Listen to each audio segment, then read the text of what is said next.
بسم الله الرحمن الرحيم. السلام عليكم ورحمة الله وبركاته. د اتم صنف د عربي ژبې کتاب 14 درس آداب المجلس د مجلس آداب.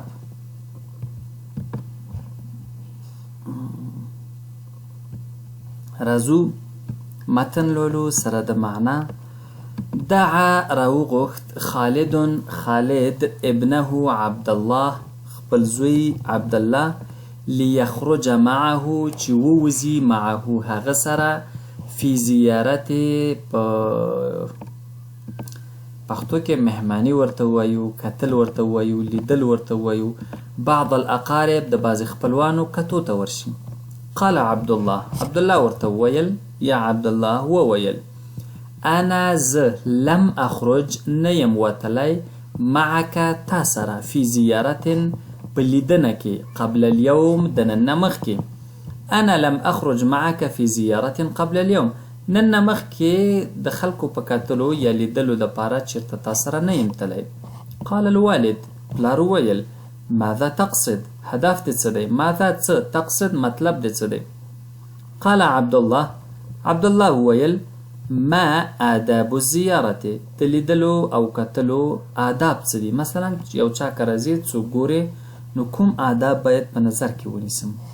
قال والده د هغه پلار وویل استأذن اجازه واخله قبل الدخول د ننوتلو نه مخکې، داخلېدو نه مخکې څه وکړه؟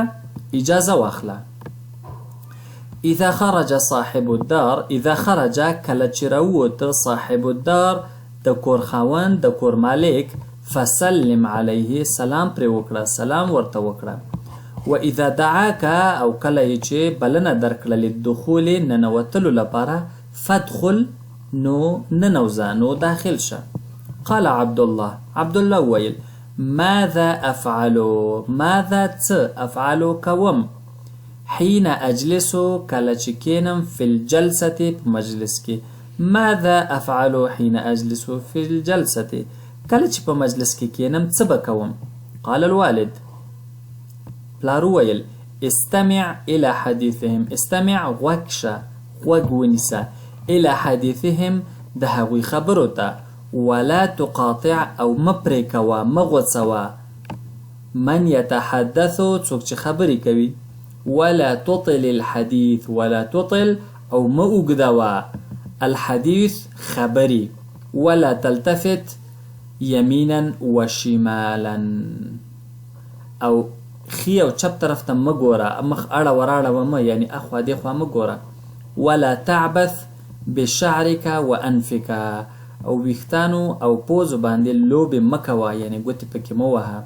وتجنب او ځان وساته کثرة المزاح د ډېرو ټوکو نه، ګپ شپ نه، والقهقهة او د خندا څخه.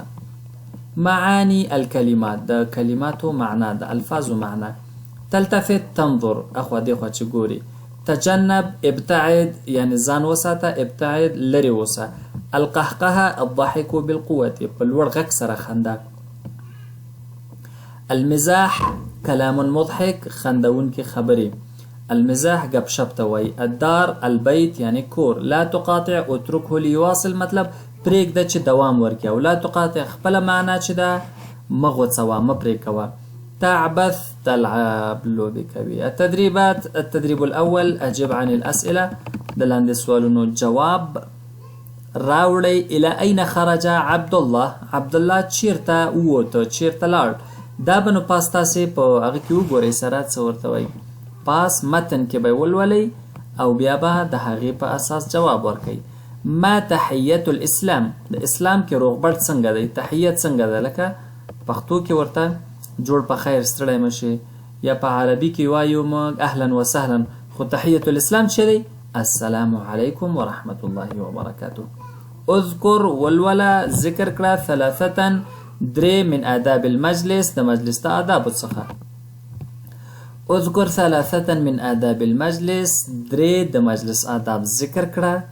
اذکر ثلاث صفات يجب ترکها في المجلس درې داسې صفات ذکر کړه چې په مجلس کې پرېښودل پکاري. لماذا لا نطيل الزیاره موږ ولې هلته چې چا کره ځو ډېر باید پاتې نشو، یا د هغوی هغه لیدنه کتنه ډېر اوږده نه کړو. حتما چې تنګېږي. دا وه 4 صفحه لومړی تمرین، 15 صفحه او دویم تمرین ته انتقالي وو. ضع علامة صحيح أمام العبارة الصحيحة وعلامة خطأ أمام العبارة الخاطئة. صحیح نښه د صحیح جملې په مخې ته ږدو او غلطه نښه د غلطې جملې مخې ته ږدو.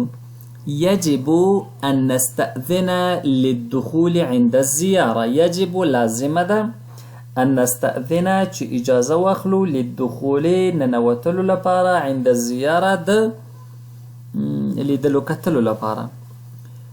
يجب أن نرفع أصواتنا عند الحديث. يجب لازمه ده أن نرفع چې لوړ کو اصواتنا غږونه خپل عند الحديث د خبرو په جریان کې. نو دا صحیح دی که غلط دی ته تاسې مخې ته صحیح د غلط نښه لګوئ. ازورو ګورم اقربائي خپلوان مې فی ای وقت اريد چې هر وخت غواړم. لا اعبث في المجلس لوبې نه کوم په مجلس کې بشعري و انفي په خپلو ویښتانو او پوزه. التدريب الثالث دریم تمرین. ضع كل كلمة مما يأتي في جملة من عندك. هر کلمه چې لاندې راځي په خپله جمله کې جوړ کړئ. استأذنو عندما ادخل الى الصف. اجازه اخلم کله چې صنف ته نوځم. آداب من آداب المسجد ان لا نتكلم فيه. د مسجد د آداب څخه دا دی چې هیڅ خبرې پکې ونه کوو. تقاطع لا تقاطع الكبار عندما يتكلمون. لویان یا مشران په خبرو کې مه پرې کوه چې کله خبرې کوي. تلتفت اخوا دیخوا ګوري. لا تلتفت یمینا و شمالا في المجلس. په مجلس کې ښي او چپ طرف ته بار بار مه ګوره. لا نعبث بشعرنا في المجلس. په خپلو ویښتانو لوبې نه کوو کله چې په مجلس کې یو. التدريب الرابع څلورم تمرین. اقرأ الجمل الآتية. دا لاندې جملې ولوله. المضارع المرفوع والمجزوم. مرفوع هغه مضارع فعل دی چې هغه په آخر کې ضمه یا پیښ راغلی وي لکه اخرجو، اتعودو. او مجزوم هغه دی چې په آخر کې ساکن وي یا سکون راغلی وي د آخر کې د جیم د پاسه حرف. او دا ولې راځي؟ لما، لم، لا. دغه چې په هر فعل مضارع داخل شي فعل مضارع هغه دی چې په اول کې الف، تا یا نون. اخرجو، تخرجو، یخرجو، نخرجو.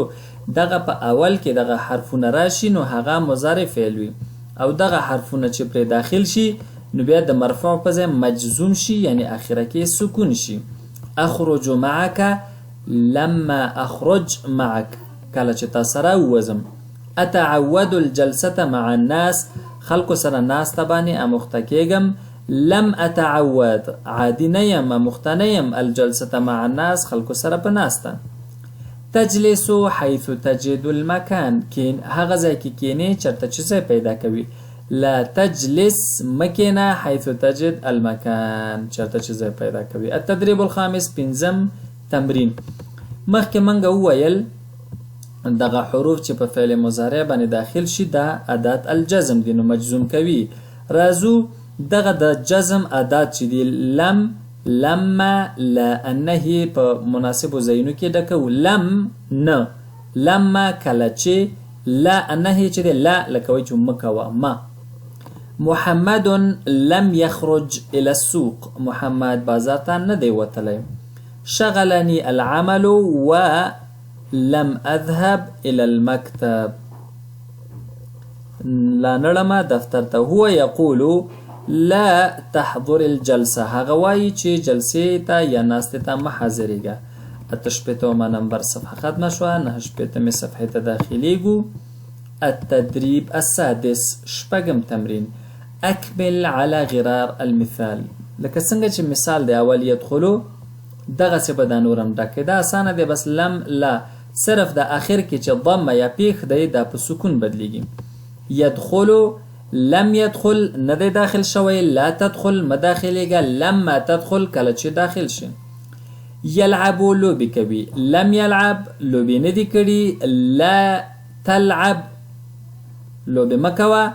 لما تلعب کله چې لوبې کوي. همداشان دغه نور الفاظ هم یمرحو لوبې کوي مطلب هغه لوبو نه چې خوند اخلي. یخلط مکس کوي، ګډوي، ینشرو نشروي، پښتو کې ورته څه ویلی شو، خوروي، خپروي، ینثرو نثر، یزرعو او د زراعت نه اخیستل شوی چې کري. التدریب السابع د ینثرو په ینثرو کې زه هم کنفیوز شوم چې ینثرو څه، نو انشاءالله یا به په کمنټ کې بیا ولیکم چې څه معنا، دا به کمنټ کې زه ولیکم ځکه زه دې نه مخکې چې دا کتابونه ما نه دي تدریس کړي یم داسې راخلم د وخت د کمېدو د وجې نه، نو دې لفظ سره نه وای مخ شومه یا به رانه هیر شوی وي، نو زه به کمنټ کې تاسو ته جواب کوم. کمنټ کې په دغه ویډیو کې کمنټ کې بیا وګورئ. التدريب السابع تمرين. لاحظ المثال ثم كون 4 جمل على غراره. اولینی مثال وګورئ بیا د همدې په شان 4 جملې جوړې کړئ. اذا خرج صاحب الدار، خرج ګوره فعل ماضي دی، یعنی جمله داسې جوړو چې اول فعل ماضي راولو او بیا فعل امر. اول داسې یو ماضي جمله جوړو او بیا ورپسې همغسې امر کوو. اذا خرج فعل ماضي دی، صاحب الدار د کور خاوند، فسلم علیه نو سلام ورته وکړه. یو 2 جملې به زه را جوړې کړم، یو 2 جملې به تاسې را جوړې کړئ. مثلا اذا حضرت الى المجلس، حضرت فعل ماضي، فاستمع الى حديثهم، نو د هغوی خبرو ته غوږ ونیسه. اذا حضرت المجلس، کله چې مجلس کې کېناستې، فلا تلتفت يمينا وشمالا. اذا جلست على المائده، چې په دسترخوان کې کېناستې، فعل امر یې څه دی، فکل مما یلیک، نو کوم طرف ته چې ستا برخه ده یا ستا طرف ته د کاسې دی هغه وخوره. اذا قابلت احدا في الطريق، قابلت فعل ماضي دی، فسلم عليه نو سلام پرې وکړه. التدريب الثاني هم دا شان نور جملې تاسې هم را جوړ کړئ. اتم تمرین دی الذخیرة اللغویه. الحفله، حفل خو پیژنئ، الهدوء مراسم چې وي کنه، الحفله، الهدوء آرام خاموشي، اللقاء کتل یو بل سره چې ملاقات کیږي، القلة کمښت، الوداع اخر کې هغه الوداعي چې کوي مخخه چې کوي، المناقشه بحث او مناقشه، التبسم مسکا، الترحيب یو چاته چې ښه راغلاست وایو هغه ته ترحیب وایي، الصاحب مالک یا خاوند، القصير لنډ، الواجب المنزلي کورنۍ دنده، اذكر 3 أسطر عن آداب المجلس من خلال فهمك للدرس. 3 لاینه ولیکئ د مجلس د آدابو څخه، البته تاسو چې درس نه کوم مفهوم اخیستی وي د هغې اړونده 3 لاینونه ولیکئ. دا 66 نمبر صفحه. بله صفحه 15 درس دی چې انشاءالله په راتلونکي درس کې به مو هغه موضوع وي. د نن لپاره هم دومره درس بس دی. ونلتقي إن شاء الله في الدرس المقبل، وإلى اللقاء القادم. أستودعكم الله، والسلام عليكم ورحمة الله وبركاته.